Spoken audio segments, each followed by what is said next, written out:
हुआ हुक्का हुआ ना आउ एमिति हेले चली हबनी। बुढ़ीर जो कुकुड़ा बतक होइछंती आउ संभाली पारुनी। मोर लाल गड़ी गलानी। जाए घरे जाई किछि उपाय करिबाकु पड़िबो तापरे जाए आसीबी। कि रे बुझिलु टुनी जदि बतक कुकुड़ा अंडा न दियंती ताहले मु संसार चलई पारंतिनी। हाँ गो बुढ़ी माँ तमे ठीक कहिच। तुमर तो आउ बड़ बयस नाही। तमे कौन आउ का पाखरे काम करि पारिबो। तू ठीक कहिचु टुनी।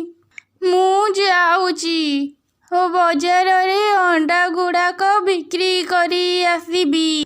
तू कुकुड़ा आउ बतक को जगी था नहेले से दुष्ट शियालटा केतेबेले आसी झांपी नब। तमे आउ चिंता करनी बुढ़ी माँ मु ठीक भाबरे जगा रखा करिबी। हेले तमे शीघ्र शीघ्र फेरी आसीबो। यापरे बुढ़ी गोटे गोटे करी सब अंडा गुड़ाक झुड़ी रे भर्ती कला।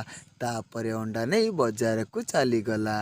ना आउ किछि उपाय पाइली नहीं। मु केमिति बुढ़ीर कुकुड़ा खाइबी मते बहुत चिंता लागिलानी। एरे भणजा एते छटपट हेउछु काहे। ओ बाघ मामू की तमे केते बेले आसिलो। मु तो केते बेलु आसिलिनी। तू कह तो मनटा कोठी अछि। मु केते बेलु आसी तू आगरे ठिया हेछि आउ तू कहूचु मु केते बेलु आसीछि। बकाटा जानी पारुनी। आउ कुहानी मामू एई जंगल पाखरे बुढ़ीर घर।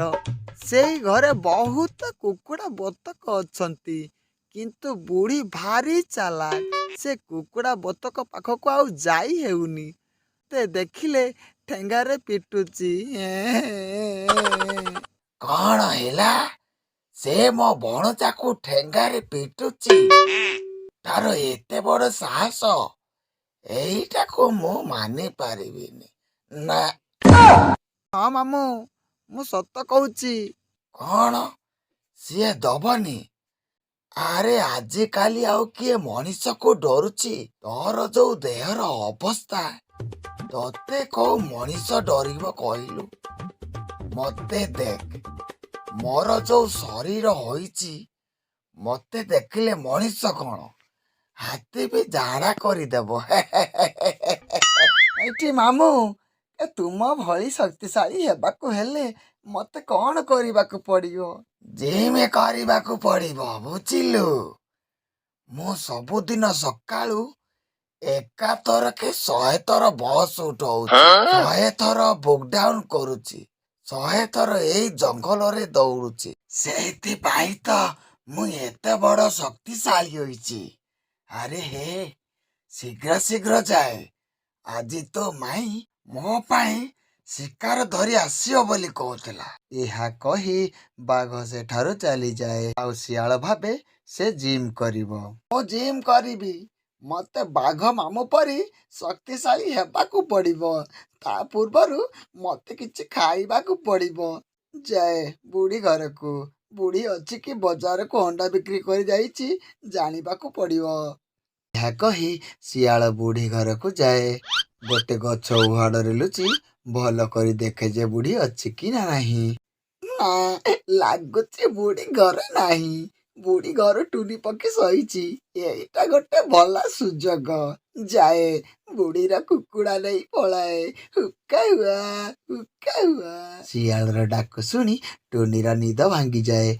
आउ टुनी कहे एई दुष्ट शियालटा एठाकू आसुची रह मु आज तते मजा चखाउची। यह कही टुनी घर भीतर को जाए। आउ शियाल कुकुड़ा भाड़ी पाखक आसी ठिया हुए। सेई समय रे टुनी गोटे हांडी आनी शियाल उपरे पकई दिए।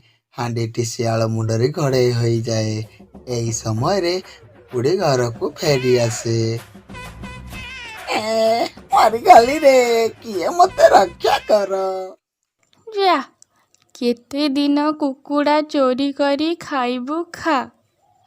की मजा बोका शियाल ପାଇଲୁ ସଜା। ଟୁନି, ତୁ ଆଜି ତ ବୁଦ୍ଧିର କରାମତି ଦେଖାଇଲୁ।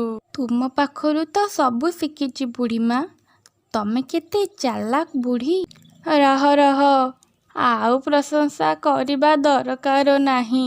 ସେଇ ଦୁଷ୍ଟ ଶିଆଳ ଆଉ ଥରେ ବି ଆସିପାରେ। ତାକୁ ଭଲ କି ଶିକ୍ଷା ଦେବାକୁ ହେବ, ଯେମିତି ଏଠାକୁ ଆଉ କେବେ ଆସିବନି। କ'ଣ କରିବୁ ବୁଢ଼ୀମା? ଦେଖେ ନା ମୁଁ କ'ଣ କରିବି। ଏମିତି କହି ବୁଢ଼ୀ ଘର ଭିତରକୁ ଚାଲିଯାଏ। ଗୋଟେ କୋଡ଼ି ନେଇ ଆସେ। ତାପରେ କୁକୁଡ଼ା ଭାଡ଼ି ଓ ବତକ ଭାଡ଼ି ସାମ୍ନାରେ ଗାତ ଖୋଳିବା ଆରମ୍ଭ କରେ ଏବଂ ତା ଉପରେ କିଛି ଶୁଖିଲା ପତ୍ର ପକେଇ ଗୋଟେ ମାଟିର କୁକୁଡ଼ା ତିଆରି କରି ତା ଉପରେ ରଖିଦିଏ। ଏପଟେ ଶିଆଳ ଗୋଟେ ଗଛରେ ବାଡ଼େଇ ହୋଇ ତା ହାଣ୍ଡିଟି ଭାଙ୍ଗିଯାଏ ଆଉ ଶିଆଳ ଧାଇଁ ଧାଇଁକି ପଳାଏ। ଓ, ବଞ୍ଚିଗଲି, କିନ୍ତୁ ଆଉ ଏମିତି ହାତଛଡ଼ା କଲେ ଚଳିବନି। ଧକ୍କାଟା ଜୋର କି ବାଜିଛି। ମାମୁଟା ବୋଧେ ଠିକ କହୁଥିଲା, ମୋ ଶରୀରରେ କିଛି ଶକ୍ତି ନାହିଁ। ମୋତେ ବାଘ ମାମୁଁ ପରି ଶକ୍ତିଶାଳୀ ହେବାକୁ ପଡ଼ିବ। ଏଥିପାଇଁ ମୋତେ ଜିମ୍ କରିବାକୁ ହେବ। ଏଇ ପରଠାରୁ ଶିଆଳ ଜିମ୍ କରିବା ଆରମ୍ଭ କଲା। ଅନେକ ଜିମ୍ ହେଇଗଲା, ଦେହରେ ଅଧିକ ଶକ୍ତି ହେଇଗଲା ପରି ଲାଗୁଛି। ଏହା କହି ଶିଆଳ କୁକୁଡ଼ା ଚୋରି କରିବା ପାଇଁ ଯାଏ। ନା, ଲାଗୁଛି ଘର ଭିତରେ କେହି ନାହିଁ। ଏଇ ତ ଦୁଇଟି କୁକୁଡ଼ା ବସିଛନ୍ତି। ଦୌଡ଼ିକି ଯିବି ଆଉ ଦୌଡ଼ିକି ନେଇ ପଳେଇ ଆସିବି। ଏହା କହି ଶିଆଳ ଯେମିତି ଦୌଡ଼ି ଯାଇ କୁକୁଡ଼ା ଧରେ, ସେମିତି ଗାତରେ ପଡ଼ିଯାଏ। ସେଇ କ୍ଷଣି ଶିଆଳ ଚିତ୍କାର କରେ। ସେହି ସମୟରେ କି ମଜା, କି ମଜା! ବୋକା ଶିଆଳ ଏ ବୁଢ଼ୀର ଗାତରେ ପଡ଼ି ପାଇଲୁ ସଜା। କି ମଜା, କି ମଜା! ବୁଢ଼ୀ ମାଲୋ, ଭୁଲ ହେଇଗଲା। ଆଉ ଏମିତି କେବେ କରିବିନି। ମୋତେ କ୍ଷମା କରିଦିଅ ବୁଢ଼ୀ ମା। ଠିକ୍ ଅଛି ରେ, ଏଇଥର ତତେ ମୁଁ ଛାଡ଼ିଦେଲି। ହେଲେ ମନେ ରଖିବୁ, ମୋର କୁକୁଡ଼ା ଆଉ ବତକ ଉପରେ ଆଉ କେବେ ନଜର ପକେଇବୁନି। ନହେଲେ ମୁଁ ତତେ ଜମା ଛାଡ଼ିବିନି। ତୋ ପିଠିରୁ ଚମଡ଼ା ଉତାରି ଦେବି। ତାପରେ ଶିଆଳ ଗାତରୁ ଉଠି